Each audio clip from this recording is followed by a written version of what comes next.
j'ai le plaisir d'accueillir Julien Cadet qui va nous présenter, comme je l'expliquais, le projet de transport à la voile mis en place par Belco. Je vous rappelle que sur ces conférences, d'abord, nous sommes enregistrés. Messieurs de la technique, vous pouvez me confirmer qu'il y a bien un enregistrement de ces conférences qui vont être retransmises par podcast sur les réseaux sociaux du Collectif Café et du Paris Coffee Show. Donc n'hésitez pas à vous abonner pour après pouvoir réécouter les conférences. Et on clôture ces journées de conférences avec, je vous rappelle, on a eu 19 conférences, 3 thématiques, 4 thématiques, le développement durable, la responsabilité sociale, tout ce qui touche autour des enjeux climat, producteurs, agriculture raisonnée, on a parlé biodynamie.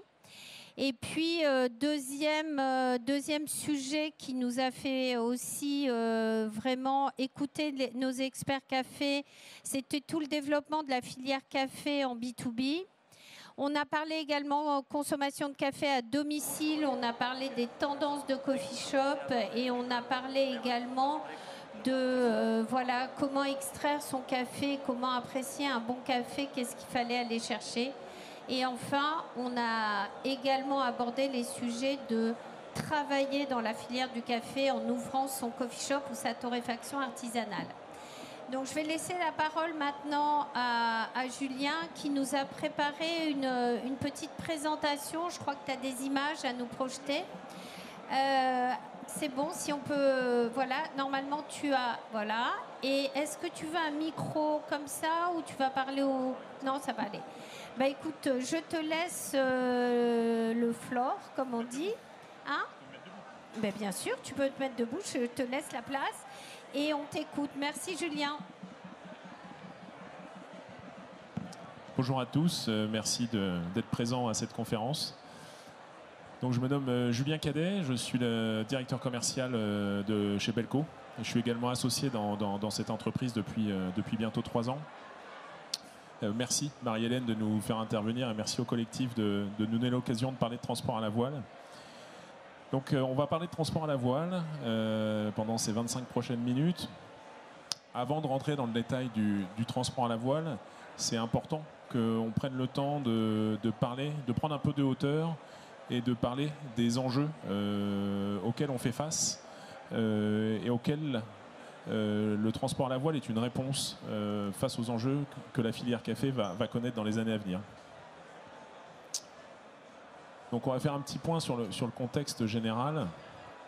Aujourd'hui, on rentre, depuis plusieurs années, on est dans un cycle économique, dans un cycle où le monde des affaires se complexifie. On est dans un environnement d'affaires où il y a une raréfaction des ressources de matières premières, donc, dont le café fait partie, mais une raréfaction des ressources des énergies fossiles notamment. On sait, on est dans un monde fini sur la partie pétrole dans les 25-30 prochaines années. C'est des choses dont on doit tenir compte aujourd'hui dans nos activités. On a également une progression de la consommation. On est dans des sociétés de consommation qui sont de plus en plus décuplées, notamment avec la digitalisation, et donc une multiplication des flux à travers le monde, des flux logistiques notamment. On a un cadre législatif qui est de plus en plus prégnant. Il y a eu des conférences sur le UDR ces 3 derniers jours. Il y a un cadre législatif également sur ce qu'on appelle la CSRD, qui est une obligation pour les entreprises demain de publier des informations sur les émissions de gaz à effet de serre produits par leurs activités. Donc on a un cadre qui est de plus en plus, pas restrictif, mais compliqué à adapter. On a des consommateurs qui sont aussi de plus en plus exigeants, un éclatement de leurs attentes. C'est-à-dire qu'on a des consommateurs dans un même groupe de consommateurs qui ont des attentes souvent très différentes, qui sont aussi des attentes parfois très contradictoires entre ce qu'ils expriment, ce qu'ils veulent, ce qu'ils font. Et donc aujourd'hui, nos entreprises doivent évoluer dans ce contexte multi-attentes. On a malheureusement une dégradation des relations géopolitiques. Vous n'avez pu que le constater ces dernières années avec les différents conflits qui ont éclaté, avec le développement du protectionnisme, avec des des tensions économiques entre des grands acteurs comme la Chine, comme les États-Unis. Et donc on a de plus en plus une régionalisation de la production. Et puis également un dernier point, ce sont le développement d'oligopoles qui sont de plus en plus forts. Alors il y a quelques chiffres. Un des derniers qui était marquant, c'est le marché des céréales qui est tenu, en fait 80% de la distribution des céréales dans le monde est tenue par 5 entreprises. Donc en fait, c'est la même chose dans le café, la distribution du café, 75 à 80% de la distribution du café est tenue par 3 acteurs. Donc c'est l'environnement, en tout cas économique, dans lequel on évolue et auquel qu'on doit prendre en considération. Tu veux que je revienne en arrière, Marie-Hélène? Ensuite, ça c'était notre contexte affaires, mais on a un sujet beaucoup plus important, qui est d'ailleurs le premier. En fait, j'aurais dû parler de ça avant de parler de l'environnement des affaires, parce que l'environnement des affaires se complexifie notamment à cause de ça, c'est-à-dire des enjeux environnementaux qui sont de plus en plus pressurisants sur nos systèmes économiques, sur nos systèmes sociaux et de santé. Et ça, c'est un point extrêmement important dans la vision de l'avenir que l'on va avoir. La première, c'est le dérèglement climatique. Le dérèglement climatique, on en parle depuis quelques années, enfin, on en parle depuis très longtemps. Il y a une vraie prise de conscience depuis, on va dire, 6, 7 ans, 8 ans peut-être, parce qu'on le vit en fait au quotidien, donc avec des incertitudes sur la production agricole. Ce dérèglement, ça crée de l'incertitude sur les productions agricoles, ça crée de la perte de productivité, des rendements qui sont moins importants parce que trop de pluie, trop de sécheresse, des tempêtes qui arrivent beaucoup plus souvent qu'avant. Ça a pour conséquence aussi le développement de l'immigration, des immigrations climatiques, de gens qui quittent leur pays parce que les conditions de vie sont beaucoup plus difficiles ou parce que c'est plus difficile de trouver du boulot dans des endroits où on ne produit plus, où on produit moins. Et puis ensuite, un sujet d'accès à l'eau. Aujourd'hui, alors tout ça est documenté, je pourrais vous partager un certain nombre de sources, c'est documenté par tout un tas d'études scientifiques, mais l'accès à l'eau est quelque chose de plus en plus prégnant dans nos systèmes. Le deuxième sujet, c'est la surpollution de nos écosystèmes. On est dans des modèles, nos modes de vie génèrent énormément de déchets, déchets solides, liquides, et notamment la pollution atmosphérique est quelque chose d'extrêmement prégnant. Nos émissions carbone sont l'une des principales causes de mortalité. Aujourd'hui, on estime qu'en France, c'est environ 40 000 morts par an, c'est plusieurs millions dans le monde, mais aussi pollution océanique.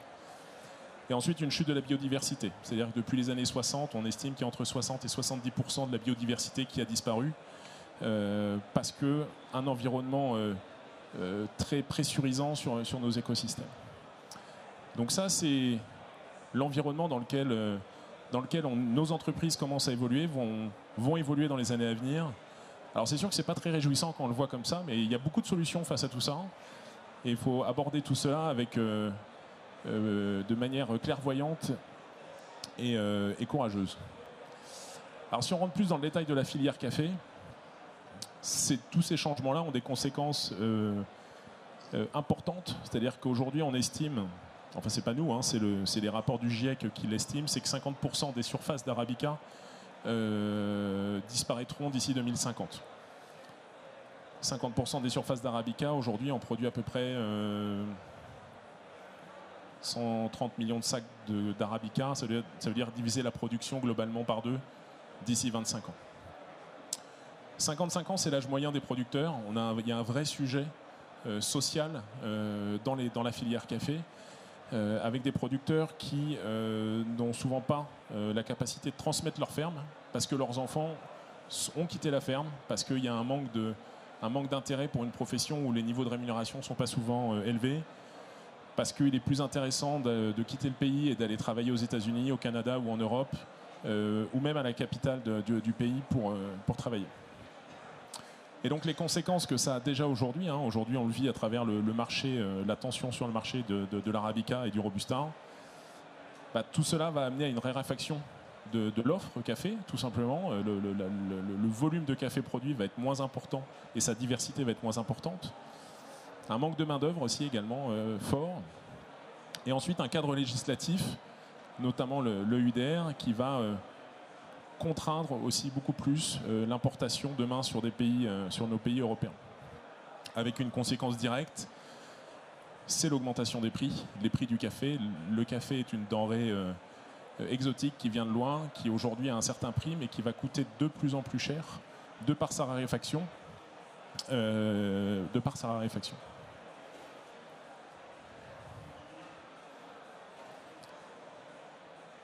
Du coup, la filière café, c'est à la fois une des premières causes du problème des émissions de gaz à effet de serre, parce que le monde agricole, la production de café, c'est la première source d'émissions de gaz à effet de serre dans la production caféière. Mais c'est aussi l'endroit où on peut avoir les meilleures solutions. Et aujourd'hui, il y a un gros travail qui est réalisé à l'origine dans les plantations, avec les producteurs, pour développer des nouveaux modèles agricoles, des modèles agroforestiers, des modèles en transition écologique, développer des nouveaux process qui soient moins consommateurs d'eau.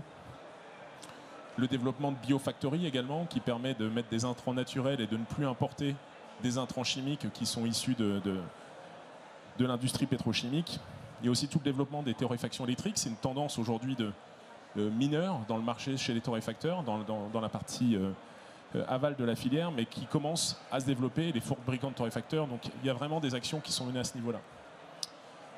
Ensuite, sur le sujet social, il y a beaucoup de choses qui sont faites également pour rendre la filière attractive et pour inciter des jeunes producteurs à poursuivre, en fait, à reprendre des fermes, à reprendre les fermes de leurs parents, à venir travailler à travers déjà la rémunération. C'est la clé, en fait. À partir du moment où on va bien rémunérer, on va retrouver des gens qui seront fiers de travailler le café, avec la formation, avec le partage des savoir-faire, en étant beaucoup plus inclusif dans l'apprentissage des pratiques.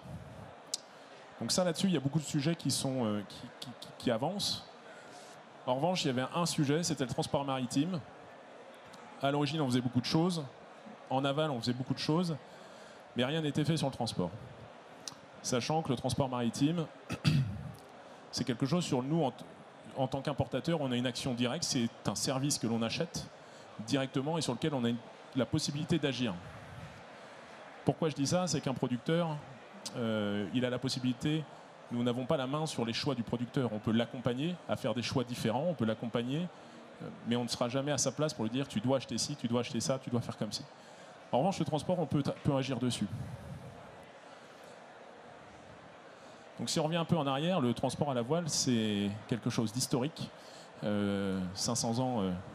Au 5e siècle avant Jésus-Christ, on transportait déjà de la marchandise en Méditerranée, les Phéniciens, les Grecs. Et ça a été une source de développement jusqu'au 20e siècle. Le transport à la voile était la première source de développement et d'internationalisation de nos flux. 20e siècle, ça a vraiment été le développement des transports de masse, et ça l'est toujours, de transports de super tankers, comme vous pouvez le voir, de maxi porte-conteneurs. Pourquoi ce transport-là s'est fortement développé? Parce qu'on bénéficiait et on continue à bénéficier d'une énergie qui n'était pas chère et qui permettait ce type de transport. Et du coup, 21e siècle, inventons la suite. Donc le projet, il est né, ce projet TOWT, il est né en 2011. C'est une entreprise qui a un peu plus d'une dizaine d'années. Et avec la relation avec Belco, c'est créé en 2018-2019. On a commencé à échanger sur comment est-ce qu'on pourrait demain importer nos cafés pour justement avoir un impact plus positif dans la filière. Alors il y a beaucoup de données, mais en quelques chiffres, le transport maritime, c'est 3% des émissions de gaz à effet de serre. C'est un peu plus de 20% des dioxydes de soufre et dioxyde d'azote et soufre. Donc ça a des conséquences sur l'acidification des océans, notamment, également, l'eutrophisation, et une pollution marine extrêmement forte. Il faut savoir qu'aujourd'hui, des gros tankers, le décibel des hélices, c'est 2 fois le volume de décibels autorisé dans une boîte de nuit. Donc on parle de l'ordre de 200 décibels. Donc ça a des conséquences directes en fait, sur toute la vie marine. D'un point de vue logistique, c'est des flux logistiques extrêmement complexes, avec beaucoup de transbordements. C'est-à-dire qu'aujourd'hui, quand vous achetez un conteneur au départ de Hong Kong, il va passer peut-être par 5 ou 6 ports différents avant d'arriver jusqu'au Havre. Donc avec des grosses problématiques de délai. Également l'engorgement des ports. Hein. Il y a un grand nombre de ports aujourd'hui où vous avez des bateaux qui stationnent pendant des jours avant de pouvoir rentrer dans le port. Et puis ensuite, il y a un vrai sujet sur la température et l'hygrométrie des conteneurs. Là, c'est le cas du porte-conteneur qui est resté bloqué dans le canal de Suez pendant plusieurs jours. La marchandise, si vous avez du café qui reste bloqué en plein soleil comme ça pendant plusieurs jours, en fait, il y a des variations de température énormes qui ont un impact direct sur la qualité. Ensuite, sur le plan économique, on parlait des oligopoles tout à l'heure. Le transport maritime, aujourd'hui, il est détenu par 4 à 5 sociétés dans le monde qui font la pluie et le beau temps sur les prix de transport. Je pense qu'un grand nombre d'entre vous ont connu... en tout cas, nous, en tant qu'importateurs, pendant le Covid, on a vu des multiplications par 10 de nos coûts de transport sur le fret maritime. Et on n'avait aucune autre possibilité de faire autrement. Dépendance au cours du pétrole, on est sur une énergie fossile, bien sûr, qui est amenée à se raréfier et à coûter de plus en plus cher. Et puis ensuite, il y a un sujet d'image, de toutes les externalités négatives que le transport maritime peut dégager, que ce soit le gigantisme des bateaux, la pollution, les accidents, enfin voilà.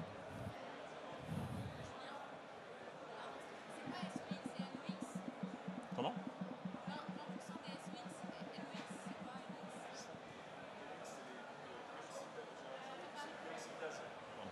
C'est dioxyde d'azote.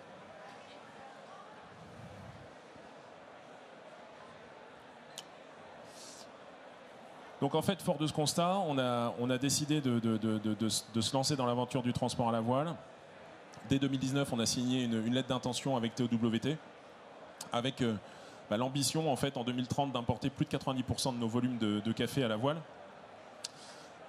En revanche, c'est quelque chose qui était très nouveau, c'est-à-dire que le transport à la voile s'est pratiqué pendant des siècles. Et en fait, on a dû repenser complètement toute notre chaîne logistique et toute notre chaîne d'approvisionnement. La première, c'est qu'on passe de l'importation d'un conteneur à la palette, c'est-à-dire que le bateau est chargé en palette ou en big bag, alors qu'aujourd'hui, le transport maritime ne travaille que du conteneur.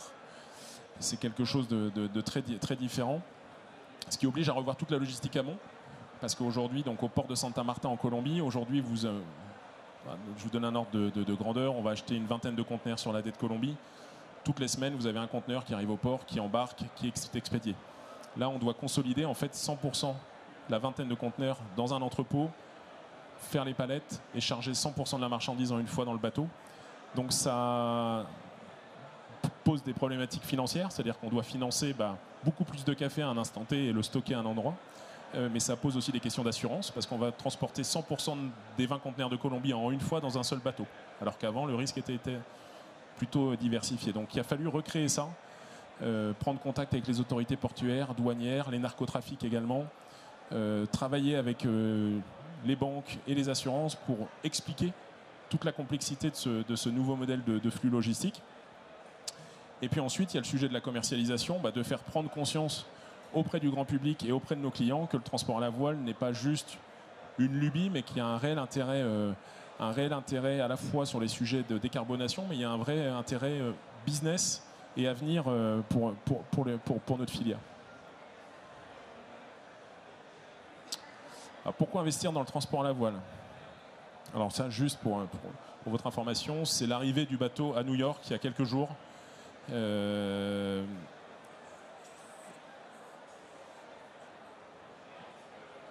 le monte après, je vous le montrerai après. Pourquoi investir dans le transport à la voile ? La première des choses, c'est qu'on on devient indépendant. On est beaucoup plus indépendant vis-à-vis des problématiques de coûts de transport maritime internationaux, beaucoup plus indépendant face aux problématiques de prix de l'énergie également. Le vent est une énergie gratuite et permanente, donc en fait, il n'y aura jamais de sujet de savoir si demain il y aura du vent ou pas de vent et si un jour on achètera du vent. Ça paraît très simple comme ça, mais c'est quand même assez fondamental. Et ensuite, une grande agilité logistique. Il y a un vrai sujet aussi de durabilité. Donc, en fait, en important demain la quasi-totalité de nos cafés en transport à la voile, on protège nos écosystèmes, on maintient nos écosystèmes, on peut leur rendre, on va être beaucoup moins pressurisant et nos écosystèmes sont quand même extrêmement important pour la pérennité de notre espèce et de nos entreprises.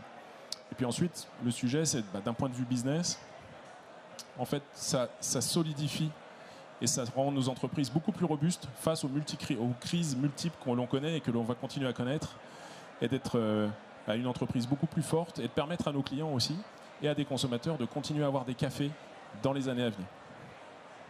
Et puis ensuite, il y a la responsabilité aussi. Pourquoi le transport à la voile, c'est important? C'est que ça permet réellement de réduire nos impacts à une certaine échelle et aussi de soutenir les économies locales. C'est-à-dire que demain, il y a un certain nombre de ports locaux qui vont pouvoir revivre parce qu'aujourd'hui, un grand nombre de villes ont perdu toute l'activité portuaire. Le transport à la voile va permettre de recommencer à livrer de la marchandise dans un certain nombre de villes qui n'étaient plus approvisionnées aujourd'hui. En quelques chiffres, le match entre le transport conventionnel et le transport à la voile, pour avoir quelques données concrètes. En fait, en transport à la voile, on a un transport de marchandises qui est quasiment 2 fois plus rapide qu'avec du porte-conteneur, parce que sur le porte-conteneur, on a énormément de transbordements. Et donc, un bateau va s'arrêter plusieurs fois dans différents ports. Et donc, on a énormément d'aléas sur le temps de trajet de ces porte-conteneurs, alors que le transport à la voile, il fait des trajets directs. Donc aujourd'hui, la traversée entre la Colombie et le Havre, c'est environ entre 17 et 20 jours selon les estimations. La qualité du transport, c'est la qualité de la marchandise transportée. Aujourd'hui, dans les conteneurs, on a des vraies problématiques d'évolution de température, j'ai perdu le terme, d'écart de température avec des pics de chaleur importantes, des problématiques de condensation, à la grosse différence avec le transport, en fait, le café va être transporté en cale dans le voilier, donc dans des cales qui sont aérées, donc on va avoir des températures qui sont beaucoup plus stables. Et ça, on va le mesurer. On travaille avec une société bordelaise qui pose des capteurs dans les conteneurs de vin, justement. Donc sur le premier trajet qu'on va faire, on va poser des capteurs dans les cales de café pour avoir des mesures d'hydrométrie et des mesures de température, et de pouvoir faire des comparatifs avec des cafés transportés en conteneurs et des cafés transportés en bateau. Ensuite, on a la réduction des émissions de gaz à effet de serre, qui est extrêmement importante. C'est-à-dire que sur un transport conventionnel, ça c'est des sources ADEME. On est sur 20 grammes de CO2 par kilomètre et par tonne de café. Sur un transport vélique, 90% vélique, on est de l'ordre de 2 grammes. Ensuite, il y a un véritable impact sur les océans. C'est-à-dire que le premier, c'est les pollutions sonores. Avec le transport à la voile, il n'y a pas de pollution sonore. Il y a aussi tout le sujet de la pollution par les peintures. En fait, tous les très gros, le transport conventionnel, les coques de bateaux sont peintes. Et donc, il y a énormément de pollution de ces peintures qui se dégradent dans l'eau. Et puis, il y a également tout le sujet du ballast. C'est-à-dire qu'un grand nombre de bateaux se chargent d'eau en Océanie, arrivent au Havre avec leurs marchandises et vont décharger leur ballast dans l'Atlantique. Donc, avec des espèces invasives de poissons, d'algues qui sont ramenées depuis l'Océanie, ou enfin, un peu de multiples. Donc c'est ce qui n'existe pas aujourd'hui avec le transport à la voile.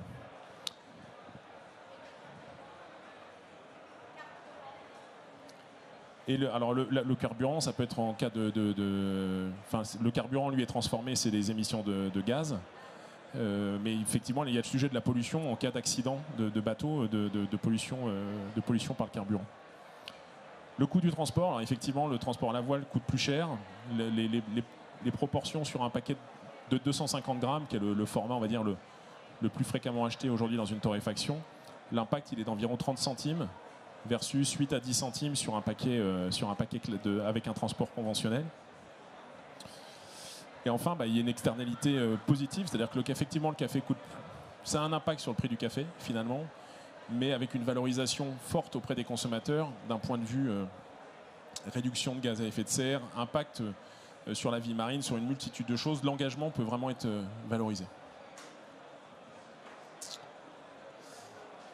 Donc là, le premier bateau que vous voyez à droite, c'est l'Anemos, c'est le bateau qui vient de sortir. Donc là, c'est une image de synthèse, mais c'est le premier bateau qui est sorti il y a quelques semaines. Donc 70 mètres de long, 1,55 m de haut. Bon, là, comme ça paraît, on ne se rend pas compte, mais c'est vraiment très très grand. 3000 m² de voile. Et surtout, c'est la première solution de transport à la voile où on peut faire du transport de masse. C'est-à-dire que sur chaque bateau, on va transporter entre 900 et 1000 tonnes de marchandises. Toutes les solutions qui existaient jusqu'à présent, on était sur des modèles de goélette, donc des transports de petites charges, avec du coup un impact sur le prix extrêmement haut. Donc le modèle, économiquement, ça ne pouvait pas fonctionner parce que on l'a fait il y a 2 ans sur une petite goélette. Pour vous donner l'ordre de grandeur, le coût de transport au kilo, c'était 5 euros. Donc économiquement, quand vous achetez un kilo de café, ça fait fuir économiquement, ça ne pouvait pas marcher. Donc on a réussi à diviser par 5 le coût de transport à la voile par cette solution-là.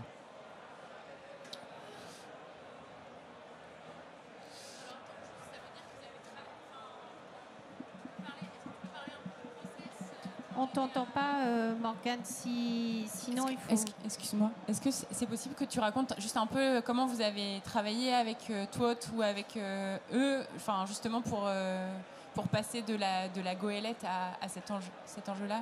Je sais pas si...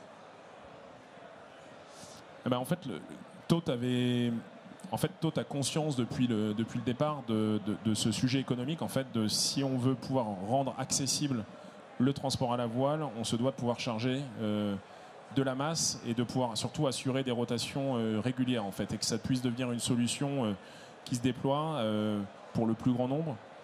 Donc comment on a... en fait, TWOT a toujours avancé de son côté sur la construction du bateau, en fait, bien sûr en tenant compte de la spécificité d'un certain nombre de chargeurs comme Belco, mais il y a aussi des fournisseurs de vin, de champagne, des importateurs de cacao, de différentes matières. Là où on a vraiment travaillé en partenariat avec TWOT, c'est sur la construction de la logistique amont. C'est comment est-ce qu'on révolutionne la logistique en amont dans le port pour convaincre les autorités portuaires que le transport à la voile, c'est pas juste une lubie d'Européens un peu bobos qui se font plaisir, que c'est un vrai enjeu économique, logistique, environnemental. C'est là où on a vraiment travaillé ensemble. Et puis après, sur tous les sujets, effectivement, de financement, d'assurance. Et donc, c'est encore en cours de construction, en fait. La relation se construit et on a encore beaucoup de choses à développer, mais c'est sur ces sujets-là où on est vraiment complémentaires. Alors aujourd'hui, où est-ce qu'on en est? Donc Anemos, c'est le premier bateau qui a été construit. Donc c'est un chantier français. Ce sont des Bretons, c'est les chantiers Piriou à Concarneau. Donc il y a eu un peu plus d'un an et demi de construction. Le bateau a quitté Concarneau mi-juillet, il est parti au Havre. Au Havre, le bateau a été chargé en vin et spiritueux avec une première traversée de l'Atlantique pour livrer à New York. Donc la livraison a eu lieu il y a quelques jours à New York. Et là, il est en route pour le port de Santa Marta. Donc Santa Marta, c'est à côté de Carthagène, c'est le nord-est de la Colombie, où là, nos équipes sont en train de consolider l'ensemble des sacs sur palette dans un entrepôt sous douane, avec un chargement du café qui va avoir lieu mi-septembre.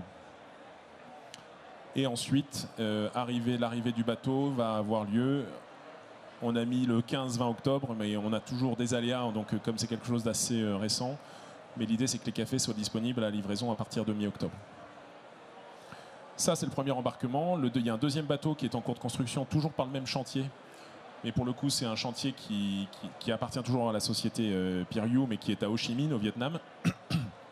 Le bateau est sorti en tout cas, a été livré le 20 août au Vietnam. Il va traverser l'océan Indien et l'Atlantique avec des escales en Inde et à l'île de la Réunion pour une arrivée au port de Vitória au Brésil pour un embarquement fin novembre. Voilà, et donc avec une prochaine traversée Le Havre, Victoria Le Havre fin novembre début décembre. Donc là vous avez une idée de l'évolution dans les années à venir. Donc cette année on fait 2 voyages.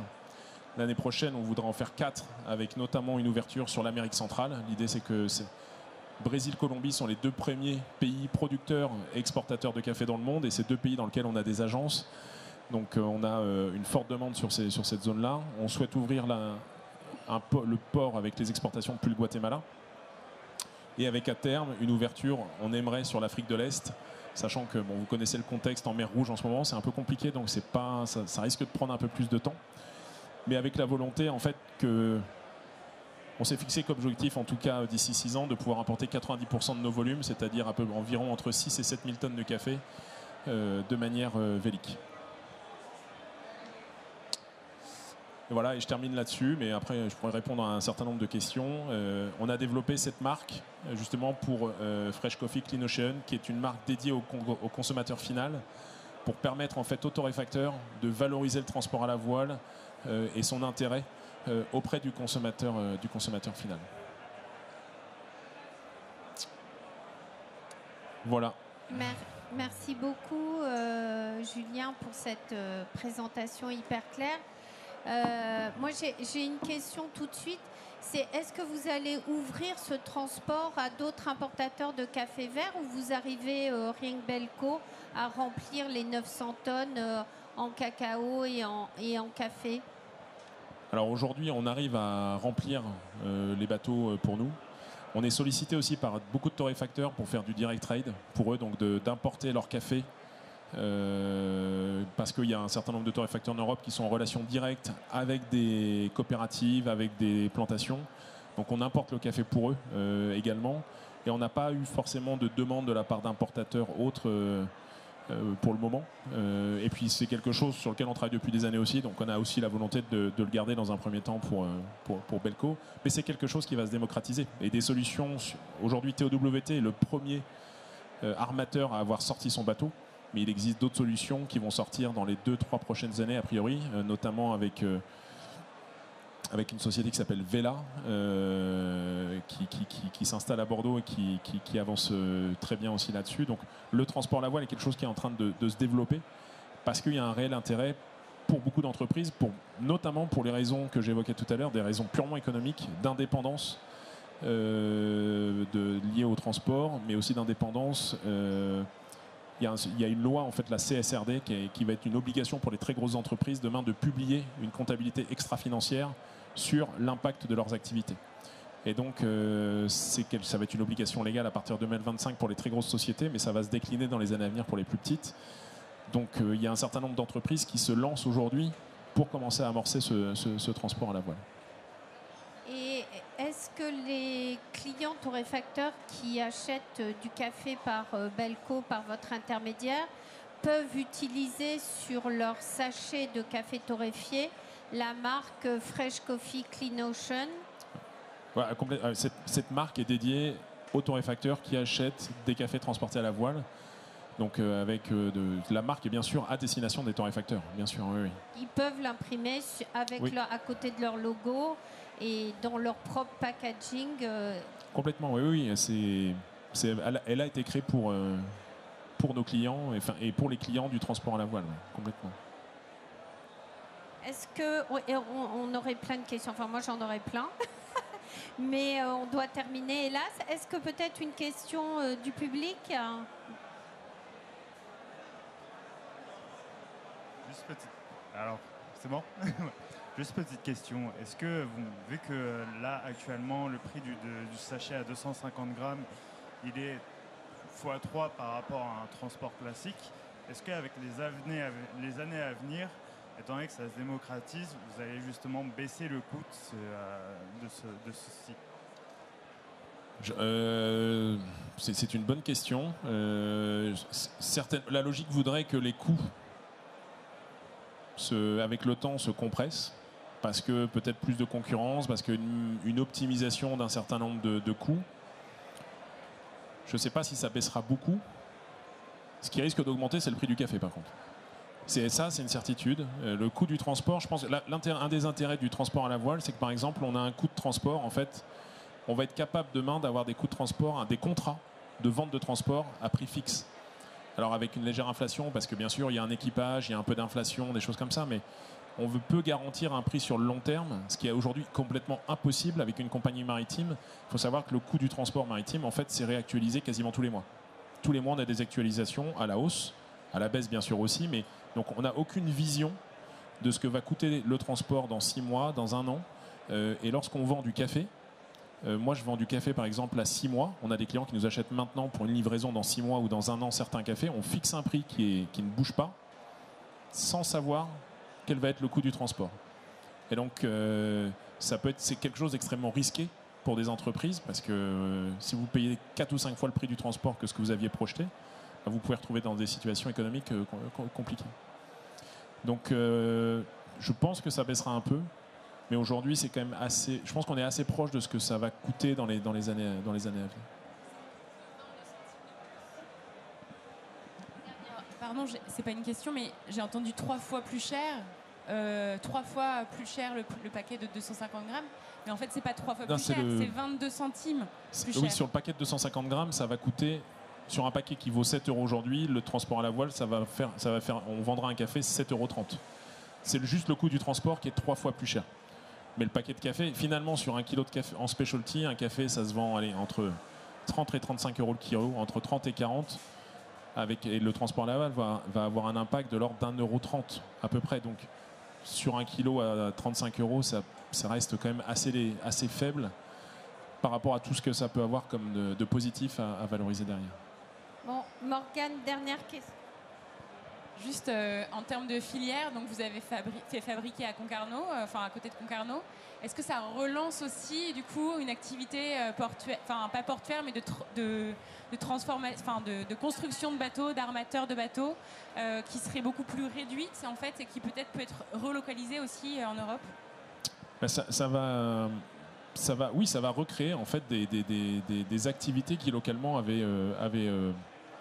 avaient disparu. Ça va recréer des nouveaux métiers également. Donc ça va avoir des impacts très locaux. C'est aussi l'intérêt de ce développement, de travailler avec une filière française. Vertueuse. On essaie. Voilà. Merci beaucoup, merci encore. On applaudit bien fort Julien. Merci Belco. Merci à vous. Et puis, on clôture avec ce dernier speaker, en tous les cas l'espace conférence pour la partie conférence, table ronde, TED Talk. Mais cet espace va désormais être consacré à la remise des prix des concours à partir de, je crois, de 16h. 16h, voilà. Donc, on vous donne rendez-vous d'ici à peu près une demi-heure pour la remise de prix de tous les concours qui ont eu lieu sur le Paris Coffee Show. Et à 15h30, par contre, vous avez rendez-vous sur l'espace Brémar, espace Coffee Shop, pour la remise du prix du concours Meilleur Coffee Shop de France, nouveau concours du collectif Café. Et on remet les prix, là, les annonces se font dans quelques minutes. Merci à tous.